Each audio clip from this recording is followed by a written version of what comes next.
begin talking about one of the major issues of this presidential election year, and that is voter ID in Pennsylvania. A number of other states have enacted similar laws, and they've mainly come up in Republican-controlled legislature states where Republican governors are in the state house.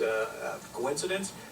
I think not, but the reason behind them, they say because there's so much voter fraud, although they didn't show any cases when they had the hearings here in Pennsylvania. But most people, like our guest tonight, Steven Singer, believe that it's to disenfranchise and to suppress the vote of minorities, of the elderly population, and the college students. Steven Singer is with us in studio. State Representative Bill Quartz is with us from Javosburg on the phone, and we've got calls coming in. Let's start it off with Georgianne in Bloomfield. Hello, Georgianne. Hello. I don't have any skin in this game. I have a valid driver's license, so I haven't driven in 30 years, but the Syndicated Port Authority goes on strike. But I'm angry about this. I've been going out talking to people in my neighborhood, making sure they have what they need to cast their vote. Voting is our right to our democracy. And once they take this right away from us, I don't know where it will stop. And I was angry enough to call the Attorney General's office in Harrisburg. I asked them how many cases of fraud did they prosecute. They didn't know the number, so they gave me another phone number. They didn't know why I was calling them. They gave me another phone number.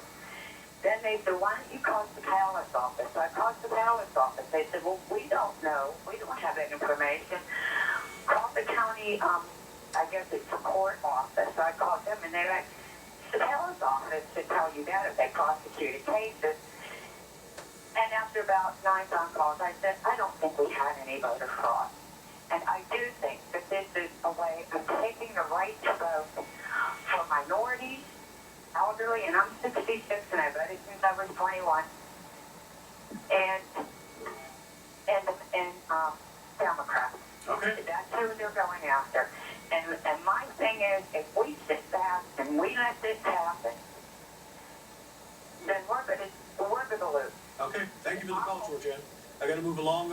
Representative Quartz, are the Democrats rallying the troops? Are you guys making efforts to get people to the proper places, the DMVs, in order to get their photo IDs?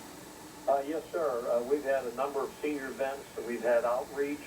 We've sent out postcards to 3,700 people that shows it doesn't match up their driver's license to the registration. We've sent them letters.